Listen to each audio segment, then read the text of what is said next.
Mr. Hall invited us to Brighton Avenue in Rochester. Anthony's, of course, a good friend. He, of course, the proprietor behind Buzzi's Pizza and Pappy J's in Monaco. So the Battle of the Bridge tonight, you're a winner on either side of the river. Right, Coach? That's right. This is Gene Matsook, and we are all dolled up for draft night, and I'll be heading back to World Headquarters across the bridge in Monaco to watch all of the coverage that's set to get underway. 8 Eastern, they're in the Motor City of Detroit. Everyone's going to be all over this, including 93.7 The Fan, and yes, this weekend, Coons Quality Foods Sports Reports. We've got that great location right here in Hopewell. Coons Quality Foods. How do you find the one nearest you? Click on coonsmarket.com, and of course the Coons Market Black and Gold Sunday Show. So every year I try to reinvent myself and try to do something a little bit different when it comes to doing everything in the world of broadcasting. And I kept thinking, so what can I do that's different covering the draft?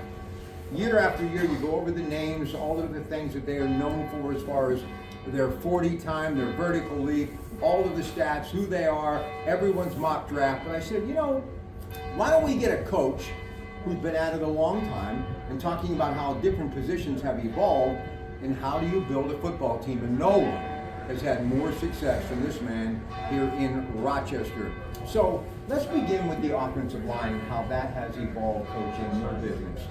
And I have said many times, if I were a parent of a young athlete who wanted to maybe play some football later in life, I might be thinking if they're rather tall and lanky and maybe even a little awkward when they're young, that may be something you want to look at. Because offensive linemen, right now, in my opinion, have become, other than a franchise quarterback and maybe a speedy wide receiver, the most valuable commodity you can have on a football team.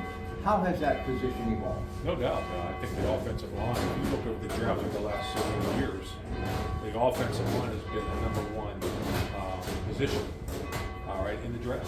Everybody's saying the quarterback, yeah, he might get picked first, but a lot of linemen have been picked over the NFL draft because, number one, they're already developed. Most of the time in college, they're already developed compared to a quarterback, compared to a skill guy. It takes a little bit more time to develop in the pros. But the offensive linemen are usually, when they get through their college years, are pretty well developed mentally and physically. Here's the other thing, the center position, something that the Steelers may be leaning in on, and I wouldn't even be shocked with that 20th pick if they don't get a Mims out of Georgia or some big right tackle to go with Broderick Jones, who's got that big left tackle position. The center position, and we've been so spoiled here in Pittsburgh because of the people who played the position, but it is probably the most important position on the offensive line when it comes to anchoring the offensive line. Talk about why that position is so important. Well, think about it. They handle the ball every play, right? They get the ball in their hands every play, and usually they have to make a great snap to the quarterback who's in shotgun. So, you know, Steelers had Pouncey. Look how many years they had him, a Hall of Famer, and so forth. So, you know, the center position anchors the offensive line. He starts the play every time. And, you know, the thing about offensive linemen when you look at a draft is that, you know, the concepts are the same in every position. A tackle can play center, a center can play guard, you know, so they can move them around. So the concepts are pretty simple in the sense of who they get. But the guy that they're looking at, the Barton guy from Duke, who's played center for a while, and he got transferred to tackle position. Right. I think it's a good pick if they go that route because offensive line they got to get settled there. And I think right now is losing their center and they got rid of their center now. They need a new one, so that would be a good start for them. Why do you think so many of us love this day?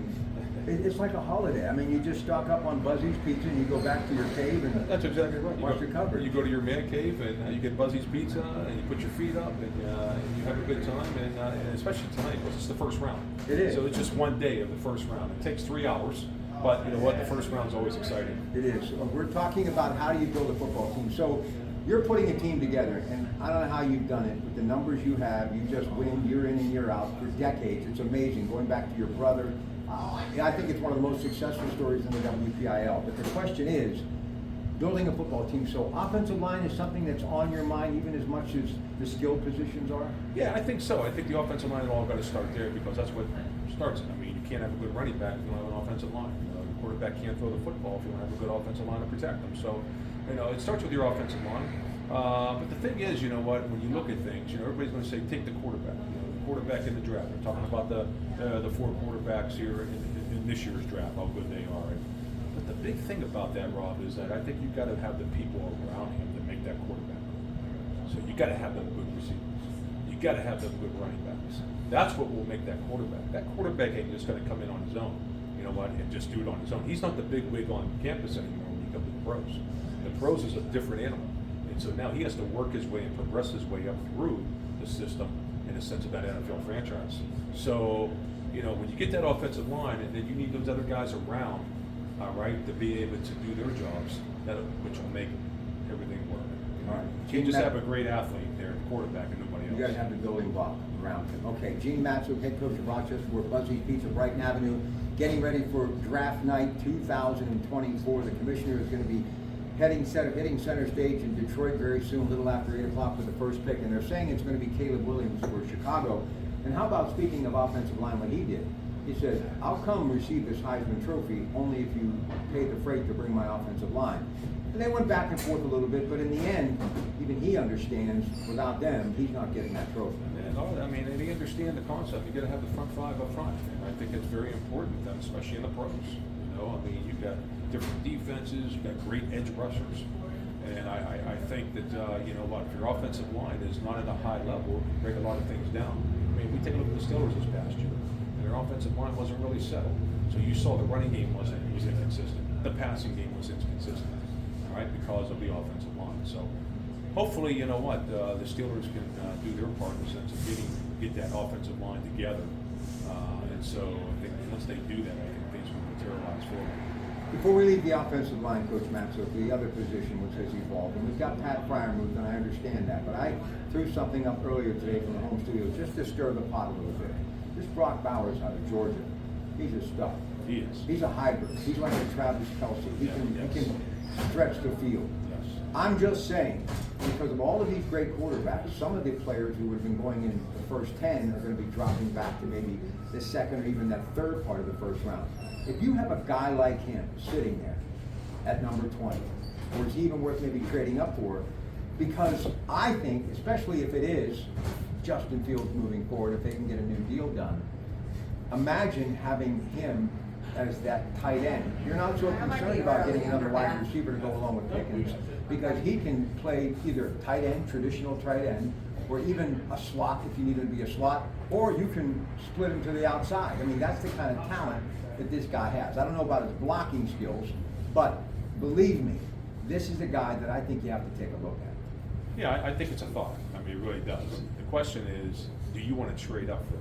I don't think it's worth that trade up, to give up, to go for Browers and you trade all the way up.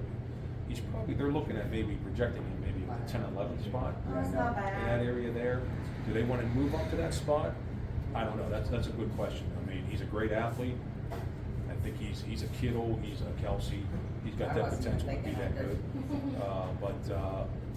Is it worth a shot at? Is it a chance to just go take a tight end? You need other things. So that's the dilemma. Has the tight end become an intricate part in today's game? It has. I think it really has, because you know these tight ends now are so versatile. You know, they can play, they can block, they can do the run game, and they can also go split out. They can also play the 8 spot. So and they can all catch the football. And so you look at the top ones, like the Kelseys, the Kittles, the Andrews. Those guys at the top of the game, they're very multi-talented with a lot of things they can do. They can catch it, run it, they can block, and I think and they run great patterns. They're almost like receivers with their speed. So the tight end has definitely evolved over the last couple of years. Of course, Kelsey has done a good job with that too. They are saying that there could be as many as 8, 9 trades in the first round tonight. There's so much positioning, and you mentioned some of these quarterbacks. This guy who's really starting to climb up, actually 2 of them, J.J. McCarthy of Michigan, but also Michael Penix, and I know they've been a little concerned about the 2 ACL tears. But this is another guy, if I'm the Raiders, especially with where they're at, even though you've got Minshew, who's the bridge, if I have a chance to get him, because one thing Al Davis loved to do and his son Mark loves to do, just let it fly, go deep. That's a guy who can throw the ball deep. You got Bill Nixon on him still. You like it? So I mean, these guys, you know what? A good point was made in the sense of some of these quarterbacks that are coming out are only 21 years old, but there's some of them who are 25 years old. So they're a little bit more mature coming into the pros with all that. So that's a factor in some things. So I don't know. It's going to be interesting. They're looking at maybe 4 of the top 6 picks being quarterbacks. I think the most in the first round that's been picked was 6. So they're looking at 4 tonight. So that could be more depending on you know, what people want to do. Do you think, and speaking of that age of 25, like this is the best quarterback class since '04, 20th anniversary when Ben and Eli came in. But a lot of people are talking about Justin Fields, the future. You realize he's like a first rounder who falls in your lap. And if everything works out, and I think he gets a chance to sit behind Russell, and they get this deal done that keeps him here in Pittsburgh, because they're not going to pick up his option next life. He's only 25 years old. And for those who may not remember him at Ohio State, he has everything that you would want in an NFL quarterback in today's game. So the Steelers, I think, are in a pretty good position as far as the future. That offensive line, we go back to the offensive line and some aging situations, defensive line with Cam Hayward we'll talk about in a minute. But do you like what the Steelers were able to do getting Russell Wilson and for a 6th-round pick, getting Justin Fields? Yeah, I mean, it didn't cost them anything picking up Russell Wilson, so that definitely helped. They what, Coach? They didn't cost them anything because, you know, they paid $1 million for him, so, and then Justin Fields. So, you know, I think the key of the quarterbacks would be how they're going to develop. Who's going to develop them and make them better? I think some of these guys in the pros, they're not developed the proper way. And so they don't fit very well in that organization compared to somebody else. A good example would be college. Let's go to college. Okay. Lincoln Riley, who's one of the top guys with USC. the quarterbacks, right? Right. He's put in 3 number 1 draft choices, quarterbacks. He's one of the only few that done that. So he develops those kids. He develops those quarterbacks. Well, there's some colleges that really don't develop the quarterback. So Justin Fields might develop here in Pittsburgh if they got the right guy here to work with him. And they hired a quarterback coach, so that might help to be able to maybe he'll bloom here compared to what he did in Chicago. Maybe he just wasn't the right fit. So I think you can use Justin Fields within a packages. You know, I mean, you got Wilson, but you know what? Maybe you throw in Justin Fields in a couple packages during the game, just to throw them. Especially in the red zone. Especially in the red zone, that's right. So it's going to be interesting to see how the Steelers develop them and if they're going to use them. Listen, please help me out with the running back. My dear friend Greg Diolis is a great NFL sports agent. Recently, we were talking about the draft, and it always seems to come up in the NFL running back. They're a dime a dozen. I still love the ground and pound. I still love what the NFL is all about. I grew up loving it. I still think it's an important part of the game. I still think Najee could have a bright future, even though I've heard people say his option, I'm not so sure they're going to pick it up long term, what's going to happen with him. But I think that right offensive line, center, right tackle, could change the landscape as far as what people have been wanting to see since he came out of Alabama. You've been around a long time. Why does the running back still matter, even in the NFL? Well, I think the running game has always been a problem. You got to have your running game to set up your passing. And I think in the pros now, it's kind of went 360 in the sense of going to the passing game now. All right, you're paying each top receivers millions of dollars. All right, not to stand out there and block. They want you to throw the football. So the quarterbacks are paying them big money to throw the football. So you look back in the Steelers in the 70s, they ran the ball. Right, that was the ground game, right? Mm-hmm. And I really think today in the pros, I still think you can get the ground game on to set up your passing game, whether it's play action.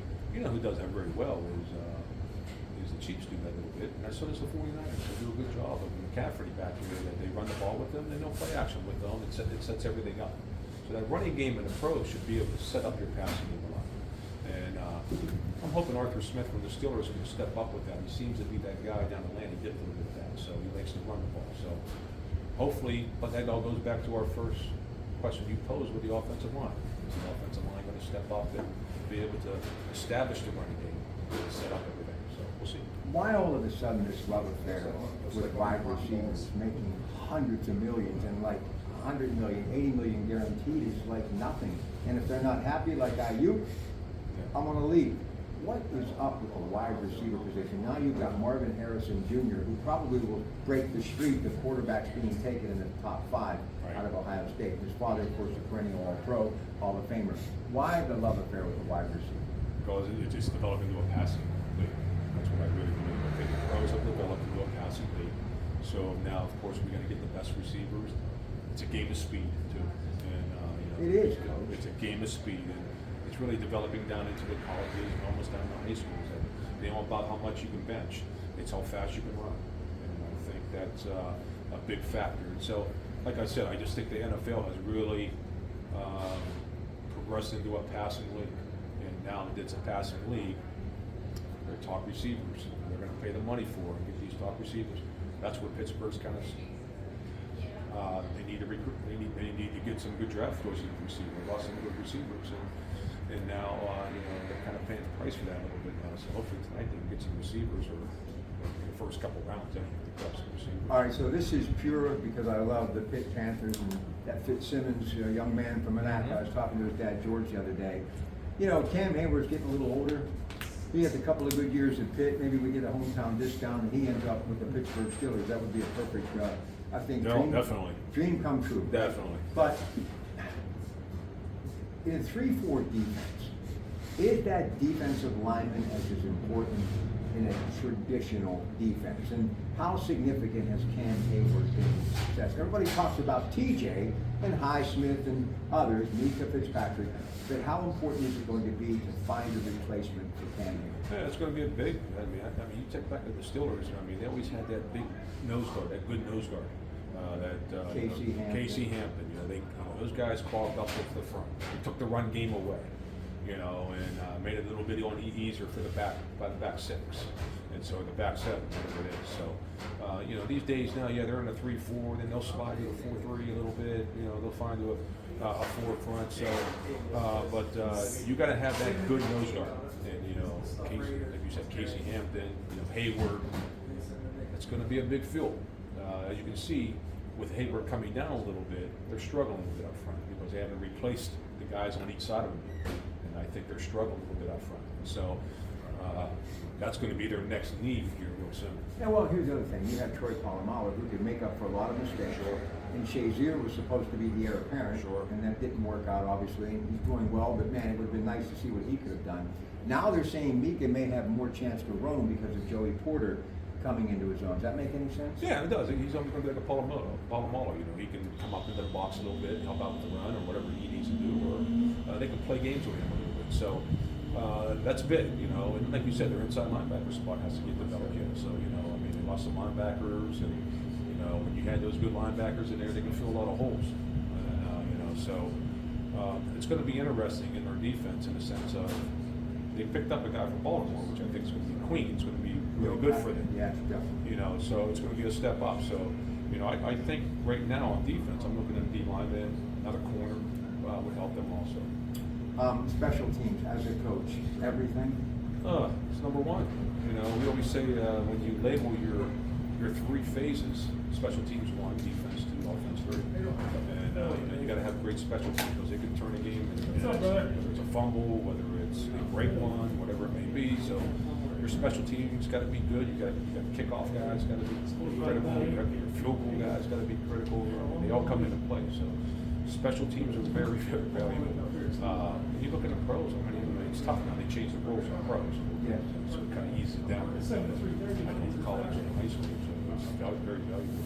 It's cost you the Gene Matsook, head coach, Rochester High School, talking about building a football team, talking about the draft tonight. We're at Buzzi's Pizza here in Rochester.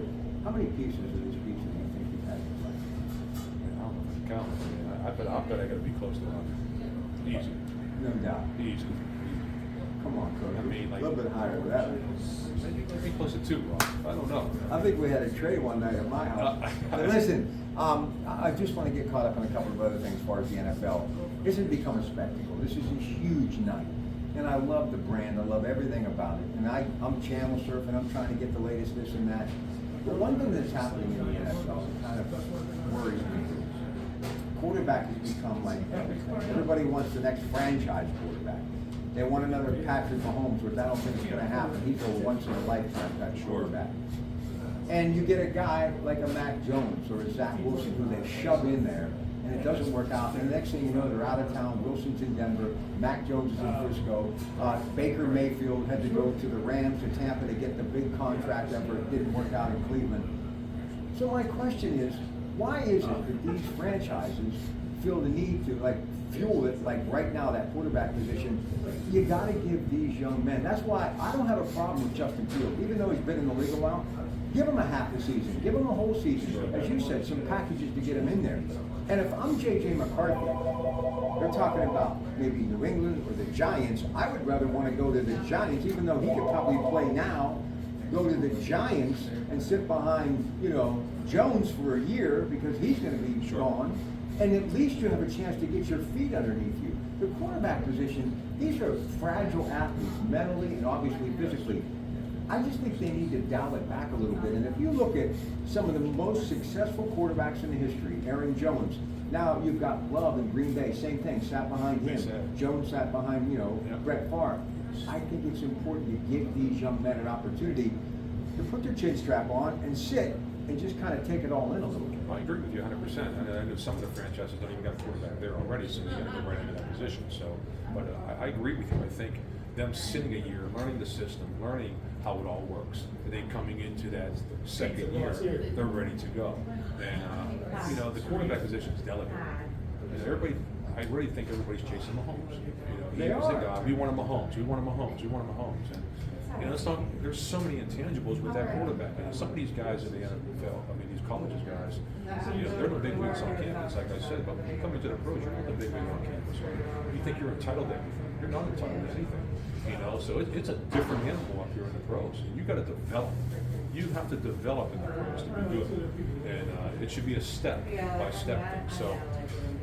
These owners, they're putting a lot of emphasis on these quarterbacks, and I think that maybe they're pushing them a little bit too fast. And like also, you said. Gene, too much money, in my opinion. Because what happens, you start to sacrifice other positions, and it gets back to what we were saying, the team concept. I understand. It's a very short-lived career in most cases, but you got to look at the big picture. And I think the robbing Peter to save Paul. And why do you think Andy Reid signs a new deal? Because he knows he's got Patrick Mahomes. Right. But what's Patrick Mahomes like without Travis Kelce, who's getting to that point in his career? That's right. So as much as they have rose to the penthouse, they can be right back in that split level, looking to have a basement, maybe to hang their hat. That's how quick it can turn around in this league. Well, think about it. It's win now. It isn't win later. No, it's building. It's win now. Jerry Jones and Dallas. I want to win now. We all want to win the Super Bowl this year. We're not playing into 26, 27. We want it now. And so there's so much pressure in a sense, and I'm getting the right people and developing that fast and trying to win a Super Bowl now. So the development issue, college is development. Pros don't have a development. It's the pros. You're at the elite now. But also these athletes, with all due respect, and nobody loved Kenny Pickett more than me. Did he really do himself any good shifting gears and going to Philadelphia where he's got hurts? He may have missed out, as opposed to actually, and you've taught me this from day one, you have a chance to compete. Be prepared, do your homework, and go compete. Right. At least you have a platform to compete. He went from one situation where he had an opportunity, forced their hand, and Omar Khan said, okay, you're going to play that hand, this is what we're going to do. And now, you go with Mr. Sirianni down there in Philly, Mr. Lowry, and you've already got, Jalen Hurts, who's your age. You're in the backup position. Whereas with Pittsburgh, you were fighting for a position. So it was an entitlement thing where you felt you should have been the guy. That's fine, but you were going to compete for that job. You could have beat them all. Just because they got Wilson, you could have beat them out, no problem. But, whatever happened, and it's a shame with Kenny Pickett. You take him in the first round. He's a great kid. He's a great athlete. He's a hometown boy. It would have been nice to have him there. Things just didn't work out the way that's the pros too. You can get guys that are at the highest level in college. They still pan out, and the string is short in the pros, right? Especially at the quarterback, right? You throw 3 interceptions in the first 2 games, they're taking you out. They don't wait for it. That's the pros, So it's tough, and it's a very delicate thing. You give these guys a lot of credit in the sense of, being able to develop themselves, to be able to go to the pros and play at the elite level is really special. They all got good families. You see a lot of these guys, they got their good families. Their mother and dad are there, whoever's there around them. Good support systems, and but there's a lot that goes into it. I know a lot of it mentally.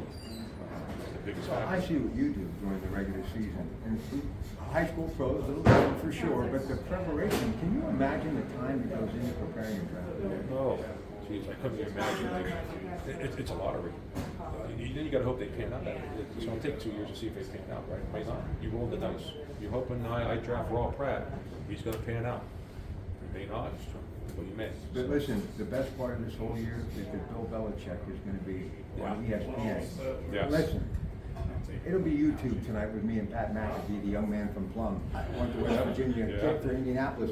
Can you imagine actually having an opportunity? That's how I feel when I get around you. But can you imagine you got Bill Belichick breaking down the draft for you? Well, today on game day, by the way, ESPN, right? Is Nick Saban. He's on game day now, so Come he on was now. talking. It's nice to hear those perspectives from the coaches, Yeah. because they've been through it. Yeah. And he made some good points on game day tonight. But they don't have Ted Arnell. That's I right. got Ted Arnell. That's right. Hey, so Yarno's going to be the guy starting for Pitt, like 6'6". Okay, I like a big quarterback. You know, Justin Herbert, Josh Allen, Ben, and it's nothing. There's only one Fran Tarkenton. There's only one Drew Brees. Baker so far, it's I don't know. It's still out there whether or not he's going to be what I think he can be, but I think the lack of height hurts. Do you think in the NFL having a bigger quarterback helps you? I agree. I think, you mean big, I mean. Like 6'4", So 6'3", like Drake May, 6'4". Yeah, I mean, they can see over everything. They can read the defense a little bit better. Rudolph did a good job of that this year. He was a 6'4" guy who could see things and see how things develop. I really think now, I think with the pros and the quarterback, J.J. McCarthy, Williams, when they get out of the pocket, they're great. The pros is pocket. Yeah, you can't get. They're going to get you. You got great edge rushers now, right? You're playing against the best, so you got to be able to throw from the pocket. If you can throw from the pocket in the pros, you're going to be good. I really think that. I really think if you can throw, and that's where Caleb Williams and these other quarterbacks, can they throw from the pocket And on a he's 6 consistent, foot. very good, right?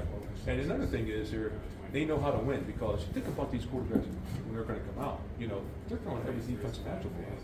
Right? They're going to throw. That's the pros. They're going to try to stop that guy. It's that quarterback that has that intangible to get over that and know how to win and make a play, to do things like Mahomes does. That'll be the difference with these quarterbacks. Good stuff. So you look at the Steelers right now where they are. We'll close on this. The AFC North, that's all I'm focusing on. Burrows is still a stud. Going to be okay. Healthy this year coming in. They got to get the T. Higgins thing straightened out. I wish they would maybe consider giving us a discount like they come here. But you got Lamar Jackson. I don't care what anybody says. He's still one of the top 5 quarterbacks in this league. And he's young too. So upside is still there. So you're looking at bookends there. So Justin Fields, hopefully, maybe Russell Wilson can pick up the echo. He threw 26 touchdown passes last year. And I talked to Barry Alvarez, who kind of responsible for getting him in Wisconsin. He says he brings a lot more to the table than people understand. But how do you like where the Steelers are right now in this conference heading into this season, even before this draft? No, I just still think they're still behind the 8 ball. I mean, you still got the 3 best quarterbacks in the league almost, with Burrow from Cincinnati, Lamar Jackson from Baltimore. You got who I think Watson from Cleveland, or whoever they got there. Yeah. So Deshaun Watson. Yeah, Deshaun. So how the quarterback play comes for Pittsburgh is going to be a big key. Can they get the offensive line squared away? Defensively, can they fill the D line, another linebacker? Those are the keys for the Steelers. I think they're right there, but they're not there yet with those 3 teams. And you can't be relying on T.J. Watt to have another Hall of Fame season. I mean, how much more can one man do? Exactly. That's why they need more. It goes like the offense. We talk about the people around them. Same with defense. You got to get people around T.J. Watt to help him out and make the defense good. So it ain't just about T.J. Watt. He can have 25 sacks and break the record, but as you can see, they didn't make the playoffs. All right, so you need people around them, and the Steelers, how they draft over these next couple of years. But I think they kind of wasted some draft choices over the last, especially in those 3rd, 4th, and 5th rounds. Those are key. They ain't the 1st round pick. It's that 3, 4, 5 guy. Absolutely. That could make a difference defensively or whatever it may be. So they took a quarterback over the last couple of years, a wasted draft that they didn't really use. So how they go in those late rounds is going to be real critical. You got Alt, you got Murphy, a couple of other big linemen that are going to be there. I love Joe Alt from Notre Dame. I think that'd be wonderful. But of all the quarterbacks, and I will close on this, I mean, you know who they are. We mentioned them earlier. You've got Williams, you've got Bo Nix, you've got Penix, you've got Pratt, you've got Spencer Rattler, Jaden Daniels. You've got, other ones that are really just kind of, the thought process is there. But the ones that we mentioned, those are ones that people have locked in on. And Rattler and Pratt are kind of like in that afterthought.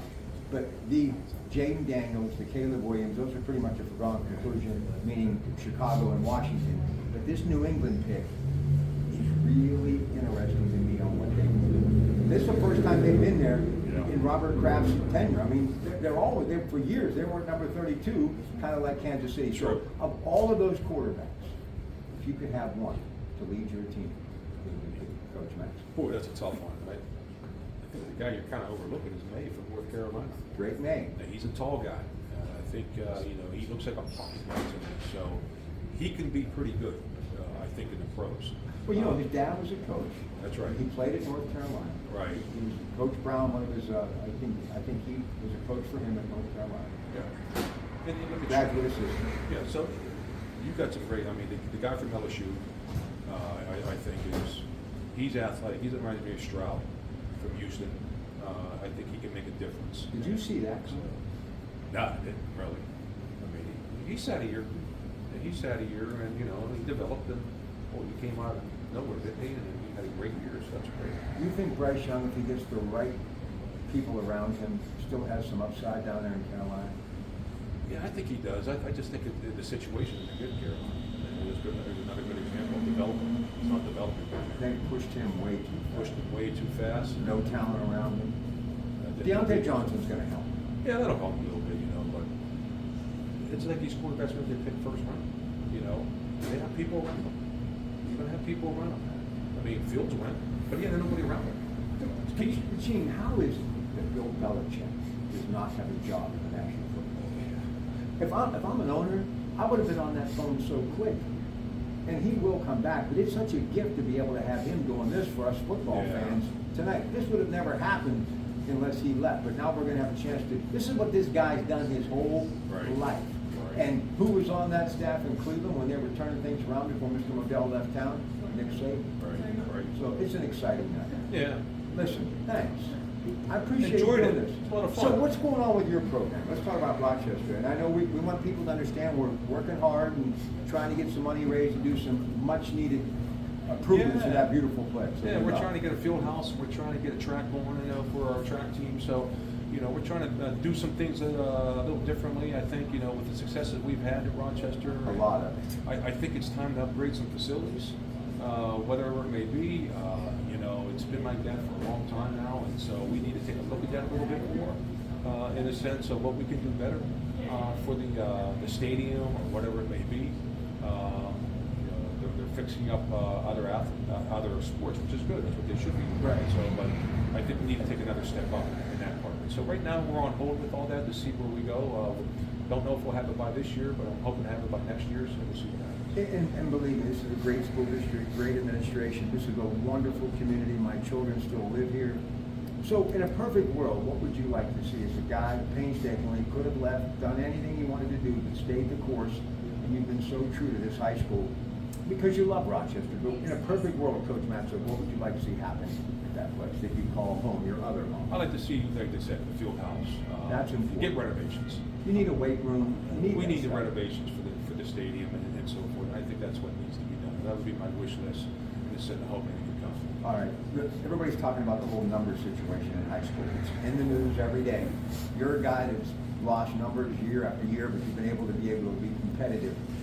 How's that whole thing going to finally find a finish line, if ever, when it comes to enrollment, where they're playing, their success, lack of it, up and down, all around? How's this going to end? It goes back into what we know. They're going to merge. People are going to merge. If not going to merge, you're at the co-op.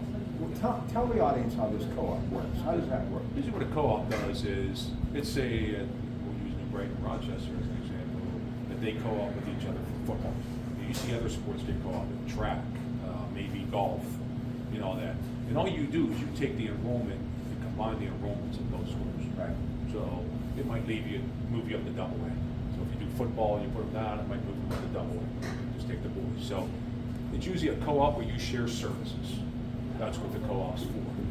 Of course, it merges and becomes one district, like Central Valley did. So, but a co-op would be where they come together. I think, if I'm not mistaken, West Middlesex, Sharpsville, in that area up there, co-op, they all came together to form one team because their numbers got low, but they kept their districts. So, I think they're going to have to start looking at that, these schools, because the numbers keep dropping and dropping, and it's getting more difficult for everyone. And look, I understand the old guards, they want to hang on to their school and their colors, but it comes down to also giving the student athlete a chance to be competitive.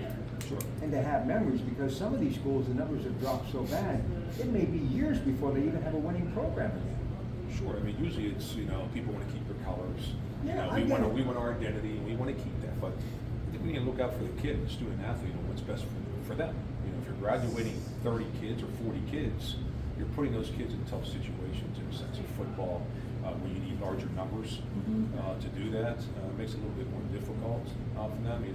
The sports that have maybe less people, you're okay with, but like I said, the larger sports, you need more people. So I really think they're gonna have to start voting. I mean, I thought Central Valley and Senator Monaco win, I thought that would be the snowball effect that everybody would start going, but it hasn't materialized like that. So who knows what the future holds? Well, one thing I know, we're getting close to that first selection in the draft, so I've got to get back home. He's got to get back home. We got to grab some Buzzi's Pizza. Don't forget, any night, it's always a right night with Buzzi's Pizza. And for all of your grocery needs, don't forget Coons Quality Foods. If you're from Beaver County, there's no other place you want to go than Coons Market, located in Hopewell. And how do you find the one nearest you? Click on coonsmarket.com. Coons Quality Food Sports Report Saturday, Sunday morning with me, Rock Pratte, and then we look at the draft. We break it down for 2 full hours on the Coons Market Black and Gold Sunday show each and every week. We talking sports, especially football this week after local news at 11. Don't forget CBS Radio Sports and always more sports, 365 days a year, 937thefan.com. For Coach Matsook and Anthony and everyone here at Buzzi's Pizza, enjoy the draft and good night, everybody from Rochester. Thanks. All right, man.